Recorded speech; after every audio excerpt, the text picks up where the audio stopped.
Muchísimas gracias de nuevo por la invitación y como ustedes ven, si bien es cierto que podía haber dado esta clase en Cancillería, aunque nosotros tenemos 2 horas de diferencia, preferí venir a la universidad para que nos sintamos como más en un espacio académico, ¿no? Y de discusión. Y lo que yo voy a tratar de hacer para enmarcar un poco las relaciones dominico-haitianas, que es un tema de relevancia, me parece, geopolítica internacional por la situación actual de Haití, lo que voy a tratar de hacer es un recuento histórico de la división de la isla. No, quizás algunos de ustedes lo saben, algunos no, pero mucho de la historia actual y de lo que la República Dominicana y Haití son en la actualidad depende de la historia. Y pensemos de que es una isla muy pequeña, son 78,000 kilómetros cuadrados, 48,000 de ellos son República Dominicana, es decir, 2/3 del territorio son República Dominicana.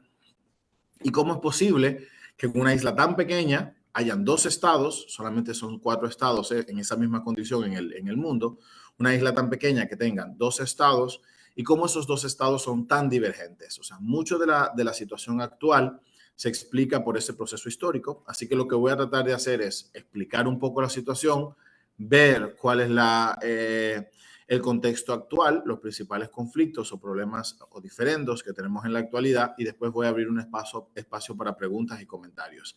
Igual, me voy a ceñir mucho a la parte académica. No voy a hablar como posición oficial dominicana, ni como diplomático, ni como nada de eso. Vamos a hablar simplemente como académicos y vamos a tratar de hacerlo lo más cercano posible. Por otro lado, yo sé que esta formación en diplomacia es una carrera de conocimientos. Fíjense que a nosotros, a ustedes, le van a evaluar por conocimientos, pero también si ustedes están estudiando relaciones internacionales es porque le llama la atención conocer contextos internacionales y situaciones, ¿no? Por ejemplo, por decir algo, yo me levanto todos los días a las 3:45 de la mañana y me levanto escuchando noticias. Y llego a Cancillería y estoy oyendo noticias. Y al final de la noche estoy oyendo noticias. Y hay personas que no lo entenderían. Pero para nosotros, saber de la situación internacional, del contexto, de los conflictos, nos ayuda muchísimo en nuestra profesión, pero también nos ayuda, quizás como un deseo interno, a llenar nuestras ansias de conocimiento. Así que lo voy a poner en ese contexto. ¿De acuerdo? Sí. Mi área esencial es el derecho internacional, muy aplicado a los derechos humanos.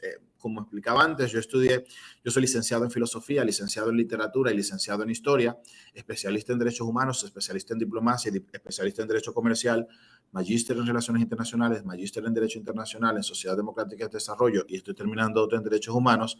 Mi doctorado es en filosofía del derecho. Como ustedes se darán cuenta, todos mis estudios tienen que ver con la humanidad, ¿no? Con las humanidades. Así que lo que voy a tratar de hacer en esto es centrarnos ahí, en la parte humana, y voy a tratar de ser lo menos prejuiciado posible, ¿no? Entonces, el título que hemos elegido es Migración haitiana hacia República Dominicana en el marco del respeto de los derechos humanos. Pero antes tenemos que entender 2 realidades divergentes, pero que están cubiertos bajo un mismo derecho internacional. Para que entendamos un poco lo que ahora ocurre, bueno, aquí está enmarcado dentro de la 8ª semana latinoamericana. Lo primero que debemos entender es qué es Santo Domingo, ¿no? Es Santo Domingo, la isla de Santo Domingo, como ustedes ya saben, es la primera isla donde llegan los colonizadores, Cristóbal Colón y su grupo. Primero se paran en Guananí, pero es la primera isla donde se quedan y establecen una colonia en 1492. 5 de diciembre de 1492 llega a la isla de Santo Domingo y en Santo Domingo establecerán las primicias, ¿no? La primera universidad, la primera catedral, el primer convento, todas esas primicias. Y por 205 años la isla de Santo Domingo será territorio español, ¿no? Pertenecerá a la corona española. Después pasará a Francia y después pasará a otros estados, ¿no? Hemos tenido 5 gobiernos exteriores, pero lo que nos interesa al inicio es el primer territorio donde Cristóbal Colón llega y establece la primera colonia, ¿no? Con las primicias. Sin embargo, o sea, si bien es cierto que al inicio de la colonización, la isla de Santo Domingo fue muy importante porque fue el puente entre Europa, entre el antiguo mundo y el nuevo mundo, fue el puente de paso. La ciudad de Santo Domingo fue el puente a través del cual se hacen las incursiones y el descubrimiento, muy entre comillas, de los demás territorios del Caribe y los demás territorios continentales. Si bien es cierto que durante más o menos 80 o 90 años fuimos un territorio muy importante, aquí estaba la Capitanía General, los tribunales de tierra, el primer virreinato, los distintos ministerios religiosos, ¿no? Los jesuitas, los dominicos y demás. Si bien es cierto, en un inicio por 80 años fue una isla muy importante, después que se descubren, por ejemplo, México y las minas de México, las minas de Potosí, pierde relevancia. ¿Y qué va a pasar? Que esta isla, que durante un tiempo fue muy relevante para el imperio, dejará de tener preponderancia porque empezarán a explotarse sobre todo las minas de México, ¿no? De los virreinatos, de los grandes virreinatos. Y esta pequeña isla empezará a quedarse deshabitada. Tenía la isla un monopolio total del comercio con España, se le va a designar lo que va a producir fundamentalmente tabaco, cacao y añil en pequeñas cantidades, y solamente había comercio con España 2 veces al año, cuando pasaba la flota, ¿no? La flota venía para América, iba a pasar por Cuba, llevaba productos hasta México y después volvía, ¿no? O al virreinato de Nueva España, después volvía y 2 veces al año, por tanto, había comercio y la isla queda aislada.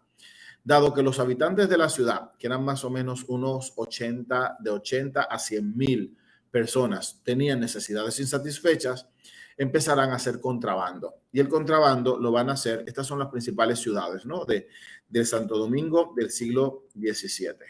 Estas, ¿no? Perdón, estas son las principales ciudades. Al norte de la isla, al centro, pero aquí está la ciudad de Santo Domingo, que es la más importante, ¿no? Estas son la segunda en importancia. Pero existían pequeñas comunidades disgregadas en todo el territorio. Dado que España se da cuenta de que se estaba comerciando con sus enemigos, sobre todo los ingleses, que estaban introduciendo Biblias protestantes, imagínense, ¿no? En la España ultracatólica, se estaban introduciendo en el norte, aquí en el norte, Biblias protestantes, y que se estaba comerciando con otros territorios, que eran, por ejemplo, los franceses y los holandeses, ¿no? Que eran los filibusteros, los bucaneros y los demás piratas. La corona toma una decisión terrible, que se llaman las devastaciones de Osorio. Entre 1605 y 1606, la colonia dice, bueno, nosotros no queremos que se comercie con esos delincuentes, y va a devastar toda esta parte, la parte oeste de la isla. Todo lo que quedaba después de la segunda ciudad de importancia de República Dominicana, que es Santiago, todo lo que quedaba al oeste es devastado, ¿no? Se sacan a los pobladores y se elimina todo lo que se puede, ¿no? Se eliminan las casas, se eliminan las cosechas y se elimina las reses, ¿no? Para que nadie pase de ahí. Y se prohíbe que después de esta zona del país se cree cualquier cosa. Así que la isla queda con toda esta parte deshabitada y solo esta parte con habitantes y resguardo de la guardia, ¿no? Militar. Como era de esperarse, ya si había contrabandistas ahí y había otros enemigos de España, de la corona, van a empezar a tomar el norte de la isla como un punto para sus operaciones de piratería, ¿no? Y toda esta zona que antes estaba habitada, que pasó a estar deshabitada, empezará a ser habitada por franceses piratas. Empezarán por esta pequeña isla, que no es tan grande realmente, que esa es la isla Tortuga, y empezarán a crear una pequeña colonia. Esa colonia después se extenderá al territorio, a este territorio. Así que desde mediados del siglo XVII, esos piratas, esos bucaneros y filibusteros se van a empezar a asentar en ese territorio que antes estaba deshabitado, sobre todo porque querían intercambiar tabaco, cuero y carne, y a cambio le daban productos manufacturados. Ese lugar, que en un momento tenía solamente entre 200 y 300 personas, empezará a crecer a lo largo de los años. Aunque los españoles, ¿no? La colonia española trataba de expulsarlo, no lo lograba hacerlo de manera efectiva, de modo que progresivamente a lo largo del siglo XVII se va a establecer una población estable de franceses, que eran principalmente piratas, y va a pasar muy rápidamente de cerca de 200 habitantes a más de 20,000 y llegará en un momento a tener 50,000. O sea que en un periodo relativamente corto, de 60 a 70 años, empieza esa parte a ser habitada. Y lo mejor es que ya para el siglo XVIII, o sea, para los 1750, 60 años después de las primeras incursiones, se va a empezar a establecer dentro del territorio plantaciones y se creará una de facto, no jurídicamente, dos colonias. Una colonia llamada Santo Domingo, que se llamará el Santo Domingo español, y el Santo Domingo francés o Saint-Domingue. Por 80 años se empezarán a crear plantaciones de caña de azúcar y el gobierno español, que también estaba muy débil, como ustedes saben, estaba en declive real el poder de los Borbones, perdón, de los Asturias, no de los Borbones, el poder de los Asturias ya estaba en bastante declive, pues entonces no tienen la posibilidad de enfrentar a los franceses que están ahí. Se establece un sistema de plantación del producto que en ese momento era más codiciado, la azúcar. Aquí en Santo Domingo tendrían cuero y tenían tabaco, que es un tipo de producción, como ustedes se dan cuenta, no intensivo, mientras que en Haití, en Saint-Domingue, se va a establecer un sistema de plantación intensivo, que necesita una gran cantidad de mano de obra esclavizada para poder mantenerse. Y por eso empieza la importación de esclavos negros. Mientras en Santo Domingo había esclavos negros, pero se puede hablar de una esclavitud doméstica, porque vamos a pasar por un siglo enorme, el siglo de la miseria. Desde el año 1600 hasta el 1700, en la parte española, va a haber mucha miseria, porque como yo decía, toda la parte importante de la colonia española se irá a otras colonias, así que aquí va a haber muy poco. Sin embargo, en Haití se va a establecer un sistema de plantación bastante intensivo con bastante productividad. De modo que en más o menos 100 años, ese Saint-Domingue que había sido tomado se convertirá en la colonia más rica y más poderosa del mundo, ¿no? No solamente la colonia más rica, sino la más poderosa, porque es donde estaban sus principales burgueses, ¿no? Así que desde 1783 hasta 1789 se amplía increíblemente la inversión y la producción en la parte de Saint-Domingue. Se va a dividir, y esto es muy importante, se va a dividir la sociedad en 4 grupos fundamentales: los grandes blancos, que eran los propietarios de las plantaciones, que tenían ingenios y tenían esclavos, y eran los que habían venido de Francia, eran de la primera generación, como les decimos, ¿no?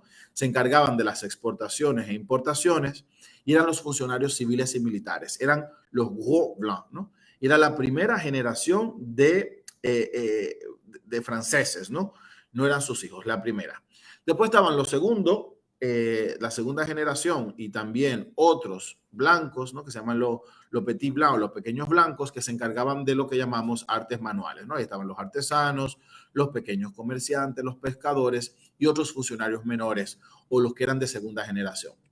Después estaban los terceros, los afrancesis, que son mulatos, es decir, ya saben, la mezcla de una negra fundamentalmente y un blanco, y se crean los mulatos. Esos mulatos son fundamentalmente manumisos, es decir, ese padre que tuvo ese niño que con una negra no lo puede reconocer como su hijo, pero a la larga le da libertad, ¿no? Se convierten en libertos. Realmente son muy discriminados porque ni son aceptados por los negros ni son aceptados por los blancos, es como una clase intermedia. Sin embargo, tienen educación, tienen de la parte de los padres educación y en otros casos también tienen mucha riqueza.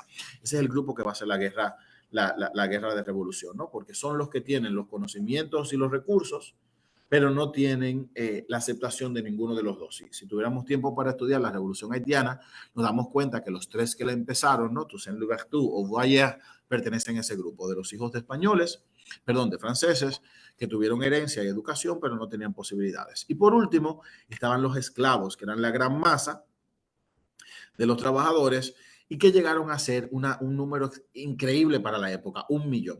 Mientras en todo Santo Domingo, el Santo Domingo español, había 100,000 habitantes, en todo Santo Domingo, solamente esclavos negros llegaron a haber 1,000,000, un número exorbitante, ¿no? de personas esclavizadas. Claro, como de facto se dividió la isla, hubo que hacer algunas concesiones. La primera es la paz de Nimega. Francia y España entran en guerra y cuando Francia se da cuenta que va a perder, perdón, España se da cuenta que va a perder, hace concesiones. Y en la paz de Nimega lo que dice es, bueno, vamos a evitar los conflictos en nuestras posesiones. No se reconoce que la isla se divide, la isla de Santo Domingo se divide, pero se decide que ya no van a haber conflictos, ¿no? Y que ya no se van a atacar a los franceses que estaban en ese lado. Eso hace que se afiance aún más el sistema productivo y que Francia se convierta en un gran productor de azúcar. Hay dos tratados de mucha importancia, el tratado de Ryswick, después de que Francia, otra guerra, ¿no? Entre Francia y España, España pierde, y una de las cosas que decide Francia es en el tratado, ¿no? En este tratado, que se devuelvan los territorios que se tenían antes de la guerra, y una de las concesiones que se le da es que se reconoce que la isla está dividida en dos. Entonces se reconoce que Santo Domingo español le corresponderá desde esta parte, se hace la primera, el tratado de límites, y que en esta parte va a quedar Santo Domingo francés o Saint-Domingue. No se divide de hecho legalmente, simplemente es como un reconocimiento. Ahí están, no nos vamos a pelear, vamos a quedarnos. El que sí divide la isla en dos es el Tratado de Aranjuez en 1777, que divide definitivamente la isla en dos y se quedarán dos territorios, el territorio del Santo Domingo francés y el territorio del Santo Domingo español. Y esa es la frontera que todavía existe, menos este territorio, ¿no? Pero en general es la frontera actual. ¿Qué va a pasar? Que las colonias se van a desarrollar de un modo increíblemente diametral o proporcionalmente opuesto. Mientras en Santo Domingo empezará el siglo de la miseria, 100 años en donde la población llegará a 20,000 habitantes con una producción de subsistencia, Saint-Domingue empezará un crecimiento increíble, ¿no? Exponencial de la producción. Este es un lugar que hay que visitar. Si ustedes no han ido, la Cité de Soleil, que es el palacio de los gobernadores en el norte de Haití. Comparación. Mientras Santo Domingo vivía del hato ganadero y de la producción y plantación, ¿no? Perdón, en Santo Domingo teníamos el hato ganadero, que era una producción muy sencilla. ¿Cómo se criaba? ¿Qué era el hato ganadero? Tú tenías unas reses que se criaban solas, que tú no tenías que darle ninguna supervisión, simplemente cuando cuando se acercaba el tiempo de la flota, se mataban a las reses y se sacaba el cuero. Y ya, era un trabajo muy monótono y sencillo. Eso permitirá lo que nosotros tenemos en Santo Domingo, el mestizaje. Como eran tan pobres, el blanco como el negro, habrá un mestizaje muy importante y por eso no tendremos la división racial tan importante como tienen en Haití. No, hay un mestizaje muy bueno, muy importante y por eso el color y la idiosincrasia dominicana es muy idiosincrática, ¿no? No hubo una división tan marcada porque eran tan pobres el español como el negro, ¿no? Y se da un mulataje, ¿no? Por eso el 90% de la población dominicana es mulata. Por otro lado está la plantación en Saint-Domingue, que es una plantación intensiva a gran escala, sobre todo basada en mano esclavizada, con una producción súper intensiva. De hecho, los registros dicen que un negro que era traído esclavizado tenía 2 años de vida útil. A los 2 años o moría o quedaba con alguna atrofia. Ya se puede imaginar el tipo de vida que tenían, ¿no? Una producción a gran escala. Aquí en Santo Domingo teníamos una venta cíclica cada cierto tiempo de ganado a pie que se llevaba a la frontera y se vendía, o de carnes de las reses que se mataban, o pieles. Imagínense que es una venta muy mínima, muy cíclica, muy pequeña. Mientras que Saint-Domingue tiene una producción y venta extensiva a gran escala. Va a llegar a suplir toda el azúcar de Francia, que no se puede imaginar, todavía hoy, ya eso hoy es impensable, toda el azúcar de Francia y una gran parte del azúcar que se utilizaba en otros países alrededor, como en Países Bajos, ¿no? Nosotros vamos a tener un crecimiento demográfico muy moderado. En casi 100 años subiremos solamente 100,000 personas, o sea, un crecimiento muy exiguo, 100,000 personas en 100 años, eso es un crecimiento muy pequeño, ¿no? Mientras que Saint-Domingue tendrá un crecimiento acelerado. Llegará a tener, mientras Santo Domingo tenía 200,000 habitantes, ellos llegarán a tener casi 2 millones, un crecimiento bastante acelerado. Nosotros solamente tendremos la fundación de pequeñas villas, pequeñas ciudades. Ellos tendrán grandes ingenios, Tendremos una economía de subsistencia, mientras ellos tenían una economía de inversiones de capitales grande, intercambio y venta mínima, mientras ellos tenían interrelación mercantil importante.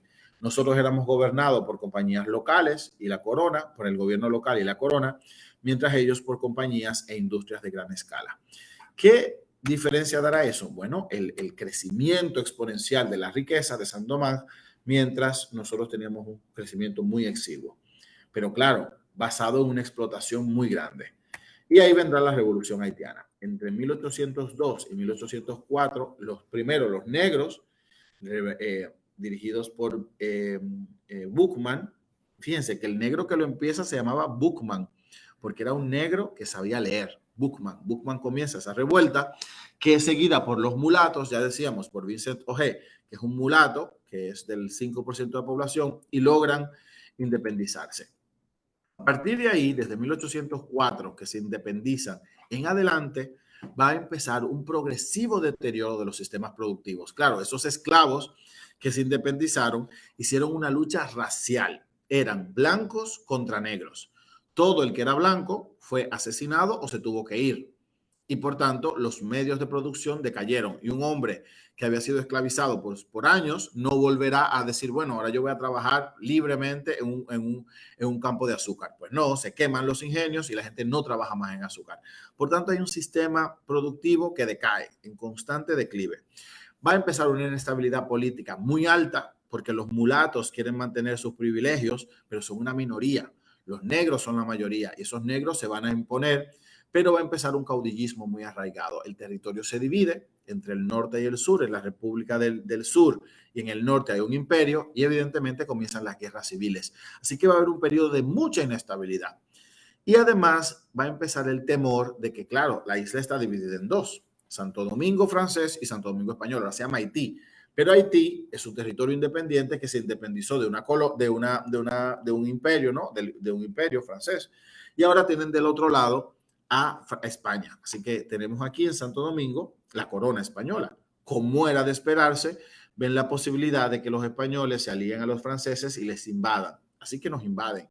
Y ahí tenemos la ocupación haitiana. Desde 1822 hasta 1844, Santo Domingo es ocupada, toda la isla es unificada y nos gobiernan los haitianos. Fíjense que una cosa curiosa es esa, eso explica mucho de nuestra historia. Desde 1822 al 44 estamos gobernados por los haitianos, con sus cosas buenas y sus cosas malas. Hubo cosas muy positivas, pero la identidad nacional se da en oposición a Haití, diferente a otros países. América en general se independizó de España o de las potencias europeas. Sin embargo, cualquier potencia europea. Sin embargo, Haití, República Dominicana se independiza de Haití, su país hermano. Eso marca mucho. Además de que la independencia se declaró el 27 de febrero de 1844, pero se seguirá peleando hasta el 59. De modo que aunque éramos una nación soberana, libre, independiente, lo que sea, un Estado, todavía hubo que seguir peleando. No se logra establecer definitivamente la identidad ni el Estado dominicano hasta 1859. Así que habría que pelear todavía más o menos 14 años. ¿Y qué va a pasar? 16 años. ¿Qué va a pasar? Que la identidad del dominicano se hace en contraposición a Haití. La literatura, los símbolos, la identidad nacional se crea en oposición. ¿Qué somos nosotros, los no haitianos? ¿Quiénes son los malos? Haití. ¿Cuál es el principal temor nuestro? Haití, ¿no? La invasión haitiana del territorio. Y de hecho, las fronteras se definieron definitivamente en 1936. O sea que todavía faltaría mucho, ¿no? Hubo que esperar mucho tiempo para que la frontera estuviera definitiva. En el 24 firmamos un tratado, pero será hasta el 36.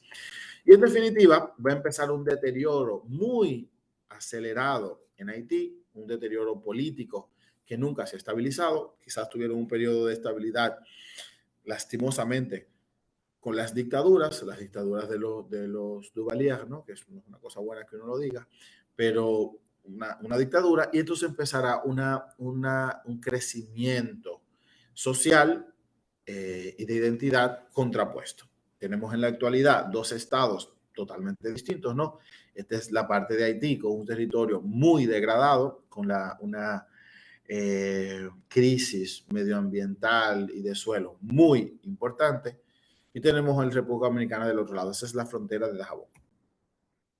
¿Cuál es la situación haitiana en la actualidad, en el 2022? Bueno, pues en 2023. Haití ha entrado en una crisis multifactorial, multidimensional desde el 2015. Sabemos, ellos tuvieron un periodo de bastante o de relativa estabilidad desde el 92 hasta el 2000, y a partir del 2000, primero tendrán después lo del terremoto, pero van a tener como una cadena de malos gobiernos y de crisis tras crisis, ¿no? Primero, una inestabilidad política que se ha vuelto estructural. Ya es muy difícil hablar de un liderazgo fuerte. Pensemos que en Haití ahora mismo en total hay cerca de 200 partidos políticos, ¿no? Y la representación del gobierno la última vez que hubo un gobierno estable y un Senado, eran 94, 95 partidos. O sea que es muy difícil lograr un consenso entre tantas fuerzas, ¿no? Y el liderazgo es muy débil, un liderazgo muy débil. No podemos hablar de grandes líderes desde los años 90, ¿no? Tenemos a Martelly, quizás, ¿no? Una inestabilidad política muy importante. En la actualidad no existe legitimidad de ningún poder. Todos los poderes que fueron electos o cesaron en el 2015 o en el 2019, de modo que no hay ningún diputado, ningún senador, ningún juez, ninguno de estos que sea legítimamente reconocido o haya sido electo de manera legítima. Sabemos que un punto de quiebre, ya la situación estaba muy difícil. Yo viví en Haití, ¿no? Un tiempo, ¿no? Fui a aprender creol y a vivir antes del terremoto y después en el terremoto. Pero era difícil la situación, una situación de mucha pobreza, una situación de cierta inestabilidad, pero no una crisis tan grande, ¿no? O sea, había mucha dificultad, sobre todo una dificultad humanitaria, pero no una dificultad de una falta total de Estado, ¿no? Había dificultades, pero había un Estado. Sin embargo, empieza a deteriorarse desde el 2019 y en el 2021, ustedes saben, matan al presidente Jovenel Moïse y ahí termina cualquier posibilidad de institucionalidad y de sucesión, ¿no? Se nombra un primer ministro que él había elegido y es el que está gobernando el país, pero en medio de una crisis institucional impresionante, ¿no? No hay un Senado, no hay un Congreso, no hay un poder judicial legítimo por mucho tiempo. Los desafíos económicos, por tanto, se han agravado. La productividad de Haití cayó desde 1930, desde los años 30 ha ido cayendo, no ha habido posibilidades de recuperación económica en ningún periodo y por tanto la crisis se agrava cuando hay una crisis económica. Ustedes saben, una crisis política, no hay posibilidad de desarrollo económico si hay una inestabilidad política alta. El desempleo es muy alto, la pobreza es generalizada. 3 de cada 4 viven en situación de pobreza extrema o están en el límite y los servicios básicos son casi inexistentes, ¿no? No hay agua potable, no hay energía eléctrica después. Y después hay una violencia extendida. Sabemos que ahora el gran problema de Haití es las bandas. La mayor parte del territorio no es gobernada por el gobierno. 3/4 partes del territorio lo gobiernan las bandas. El 80% de la capital, Puerto Príncipe, lo gobiernan las bandas. Entonces, las bandas criminales hacen lo que les da la gana. Y esa situación de falta de seguimiento estatal crea una crisis humanitaria enorme. Piensen que en lo que va de año, las bandas han asesinado cerca de 5,000 haitianos. Un número escalofriante, ¿no? Las violaciones sexuales, según el informe de la ONU, han llegado a 20,000 violaciones sexuales registradas, ¿no? No, sin pensar las que no se registran, o sea, 20,000. Los secuestros igual, por miles, los secuestros de expresos, ¿no? En la ciudad. Y no hay control del territorio. La comunidad internacional se ha involucrado en muchos esfuerzos de estabilización. Fíjense que Haití ha estado desde el año 1990 en 5 periodos de intervención internacional. La última es la MINUSTAH. Y esos esfuerzos de paz no han logrado estabilizar Haití, no han logrado el desarrollo estructural y más que nada han hecho asistencia humanitaria, pero como una asistencia humanitaria que mantiene el status quo, no un cambio profundo. Hay una crisis humanitaria muy alta por la limitada cantidad de medicina, la limitada cantidad de asistencia médica, hay brotes de enfermedades cíclicos, recuerden la gran crisis que tuvo el cólera, pero es constantemente que hay crisis. En el 2010 tuvieron el terremoto y cuando se estaban recuperando en el 2010 vino el huracán Matthew que terminó, y cuando se estaban recuperando en el 2020 tuvieron otro terremoto, vino la pandemia, y cuando se estaban recuperando en el 2022 otro terremoto y otro huracán y otra tormenta. Entonces es crisis tras crisis, ¿no? Una situación de que no hay posibilidad de que salgan por un largo periodo de una crisis cuando ya están en otra. Y en el momento actual, la inestabilidad y la inseguridad y el crimen se han convertido en el pan nuestro de cada día. No hay ninguna zona del país donde el Estado pueda hacer uso legítimo y real de la fuerza. Sin embargo, en República Dominicana, desde los años 20, pero sobre todo después de los años 60, ha habido un crecimiento sostenido, un gobierno democrático, o sea, nuestras elecciones han sido constantes, democráticamente elegidos, los gobiernos han sido elegidos desde 1970, ha habido sucesión, ¿no? El último gobierno dictatorial que tuvimos en los 10 años de Balaguer fue del 86 al 96, pero hubo sucesión, ¿no? Y desde 1996 ha sido ininterrumpido. Los periodos con elecciones democráticas, transparentes, etcétera, ¿no? Han sido periodos de afianzamiento democrático, con todas sus crisis, ¿no? Porque no es una democracia perfecta, evidentemente, pero hemos tenido un afianzamiento institucional democrático, con un poder cada vez más legítimo, con partidos políticos corruptos, como parece en América Latina, no quiero decir esto duro, pero con actos de corrupción, pero cada vez más institucionales. Siguen desafíos sociales, pero se han enfrentado mucho. Salió todo el país de la línea límite de pobreza, hay un crecimiento real del estado de bienestar. Por ejemplo, en República Dominicana el 100% de la población tiene cobertura médica, hay avances sociales, ¿no? La economía es sumamente estable, es la economía de mayor crecimiento y estabilidad desde el año 1996. Si usted ve en los rankings, República Dominicana usualmente está en los primeros países de crecimiento o proyección de crecimiento. Por ejemplo, en el 2022 casi siempre está entre los primeros lugares de crecimiento o proyección. El turismo ha crecido exponencialmente. Actualmente República Dominicana es el país de mayor entrada de turistas después de México en América, y el único que logró post pandemia la recuperación total. Relaciones exteriores cada vez mejores. Por ejemplo, tenemos la Alianza para el Desarrollo en Democracia con Costa Rica, Panamá y Ecuador, y ha expandido sus horizontes. Hemos celebrado en República Dominicana 4 cumbres, acabamos de pasar la cumbre iberoamericana, celebraremos la cumbre de América el año que viene, y ahora mismo en República Dominicana está dirigiendo 37 organismos internacionales multilaterales, ¿no? En algún nivel. El medio ambiente y el desarrollo sostenible se ha vuelto una política de Estado, hay un fortalecimiento institucional, y aunque ahora nuestro mayor problema es la criminalidad, es una criminalidad no organizada, es lo que llamaríamos bandas no organizadas, qué sé yo, una persona que atraca, una persona que es una realidad, es como el mayor problema que tenemos en la actualidad, pero son crímenes no organizados. Si ustedes se dan cuenta, el crecimiento o proyección de crecimiento económico de República Dominicana es bastante estable.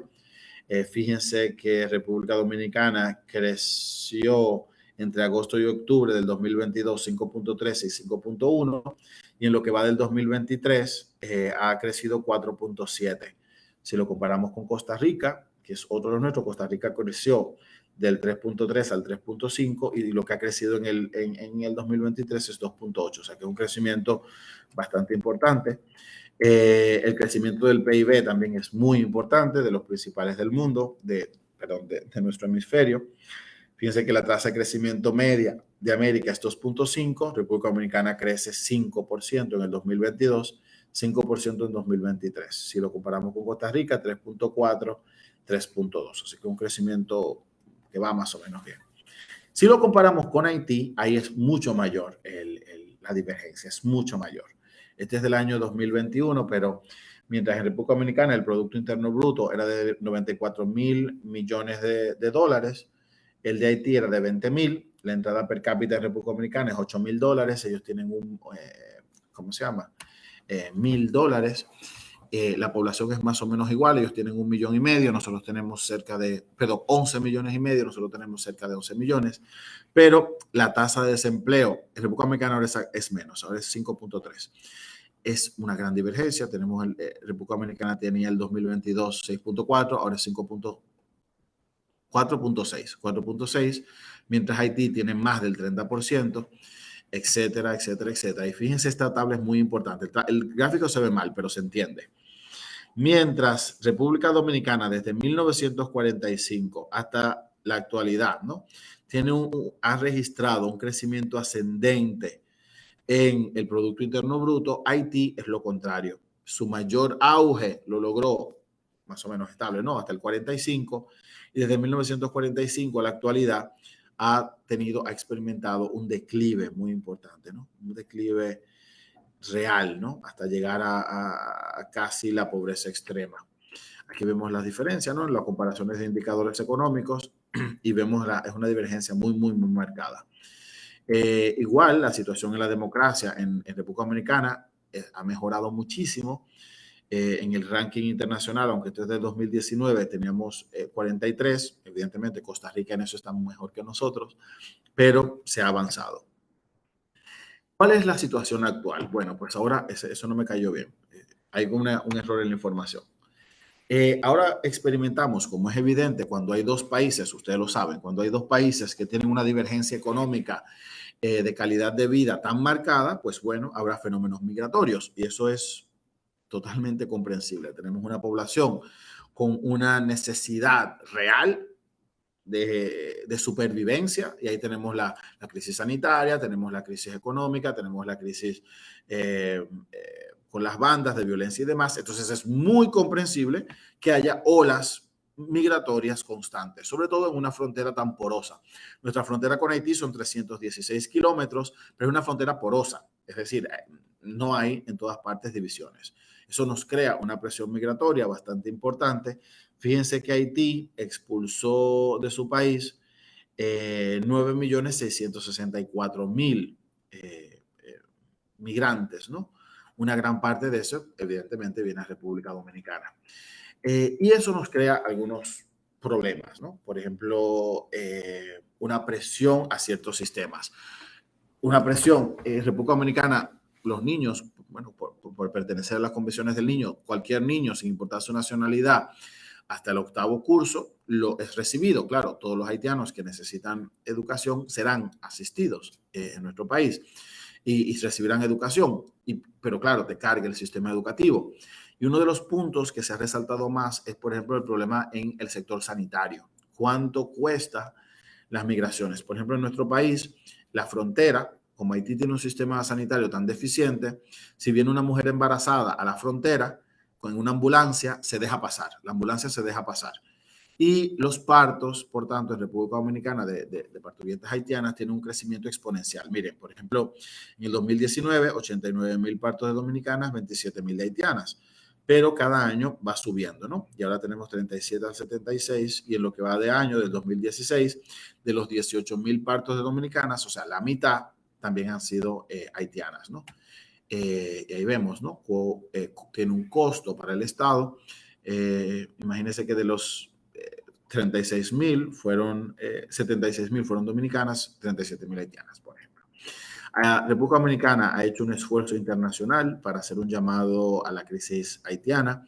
De hecho, gracias a la diplomacia dominicana se ha impulsado lo que ahora se supone que va a ocurrir, que es la aplicación de la resolución del Consejo de Seguridad para que haya una intervención humanitaria en Haití. Pero hay retos. Ahora tenemos un diferendo, no me va a dar tiempo, yo no sé qué pasó con esto, pero esta información no se actualizó. Pero ahora mismo República Dominicana y Haití tienen un diferendo muy importante, un punto de crisis muy importante. La frontera dominicana y haitiana duró cerrada 2 meses, un mes y pico, un mes y un poco más, porque ellos han decidido desviar un río binacional.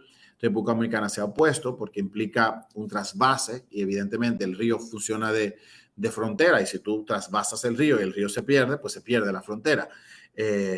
y además de que implicaría abajo que se perdiera los humedales y muchas cosas. Bueno, pero no me da tiempo a explicarlo. Pero tenemos un diferendo muy importante de derecho internacional. República Dominicana tiene como todo el derecho que le asiste, el derecho internacional, pero el problema es con quién tú dialogas en Haití. ¿Cuáles son los retos actuales? Bueno, en la migración, actuar dentro del marco del derecho internacional y del respeto de los derechos humanos tiene que ser nuestra obligación. El Estado Dominicano tiene la obligación de actuar bajo los parámetros del derecho internacional y cumplir el respeto de los derechos humanos. Su principal reto es ayudar a regular la migración, crear canales legales para regularizar la migración. Ahora, tengo que admitir que hay una dificultad real. Piense, por ejemplo, que el Estado Dominicano diga, vamos a regularizar migrantes, vamos a empezar a dar carnets o vamos a dar visas. ¿Quién de Haití te puede ofrecer datos oficiales? Pensemos que yo diga, ahora vamos a carnetizar. Yo necesito que me den un papel de no antecedentes penales, un certificado de no antecedentes penales. ¿Quién me lo puede dar en Haití? Piense que la última institucionalidad importante fue del año 2015. Desde 2015 no hay institucionalidad. Entonces, ¿quién me va a emitir un documento oficial decirme que no hay antecedentes penales? O, por ejemplo, vamos a ayudar a esos niños a inscribirse en la escuela. ¿Quién me da un acta de nacimiento oficial, legal, válida en Haití? Eso es un problema, ¿no? Porque nos crea una dificultad incluso en los procesos de regularización. Piense que República Dominicana, a través de su consulado, lo que está haciendo es renovar visas o pasaportes que ya existían. No, renovar visas. Porque ya sabemos que si tienen la visa, bueno, pues ya se pudo hacer un proceso de depuración. Pero dar visas nuevas se dificulta por eso. Como yo certifico los documentos oficiales. Tenemos un gran reto en humanizar las deportaciones y los procesos de regularización. Y eso es una realidad, no podemos negarlo. La República Dominicana tiene un gran reto en hacer humanas las deportaciones, porque hay deportaciones, o sea, tú vas y recoges a unos migrantes que están en Santo Domingo, pero de aquí a la frontera son 5 horas, pero no van en las mejores condiciones. Tenemos que ser honestos. Entonces ahí tenemos un reto de hacer más humanas las deportaciones y más regulares, evitar la corrupción, porque existe, ¿no? Ahí no podemos tapar el sol en un dedo. En las ciudades importantes quizás no van a ser actos de corrupción, pero de aquí a la frontera, 5 horas en el camino, puede pasar muchas cosas. Entonces tenemos que lograr eso, después lograr que los procesos de regularización sean regulares, porque es por época, ¿no? Tenemos un tiempo de regularización, se para hasta el próximo proceso. Tenemos que hacerlo más regulares. Tenemos que mejorar las condiciones de vida de los haitianos que viven aquí, porque casi siempre viven en condiciones muy deplorables. Viven en condiciones como casi todos los migrantes de los países, pero sabemos que es una responsabilidad del Estado. No le podemos echar la culpa a nadie. Viven en condiciones deplorables, una buena parte de esos haitianos que viven en condición irregular y le corresponde al Estado dominicano.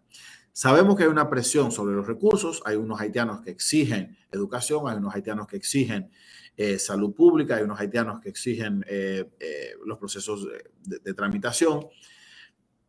Sin embargo, corresponde a la República Dominicana también asistir hasta donde pueda. Y sobre todo, reforzar los recursos humanitarios respecto a Haití. Sabemos que Haití está en una crisis multisectorial, ver cómo apoyamos. Vemos los retos, un reto importante, como yo decía, es esto, humanizar el traslado. Claro, pensemos de que en un vehículo pueden entrar 16, 20 migrantes en un carro. Y a veces llegan a la frontera cuando nosotros los enviamos en el transporte migratorio, no en las mejores condiciones. Mejorar las condiciones del paso fronterizo. Las instalaciones fronterizas son todas dominicanas, como ustedes ven. Haití no ha construido puestos fronterizos, ¿no? Pero nosotros tenemos la responsabilidad de que sean automatizados. Por ejemplo, ahora estamos tomando el proceso biométrico, pero hacerlo más eficiente y mejor, más regularizado. Ahora se ha empezado a construir un muro fronterizo entre los dos países. Sabemos que es un muro simbólico, no sé, no quiero decir lo que se oiga feo, pero claro, eso no va a evitar las migraciones. Simplemente es un muro porque se exige, muchas personas lo exigen, pero sabemos que no es un muro que lo va a frenar las migraciones. Y la gran presión migratoria. Esto es un gran problema. República Dominicana abre su paso fronterizo para el comercio 3 veces por semana o 2 veces por semana, dependiendo de la frontera.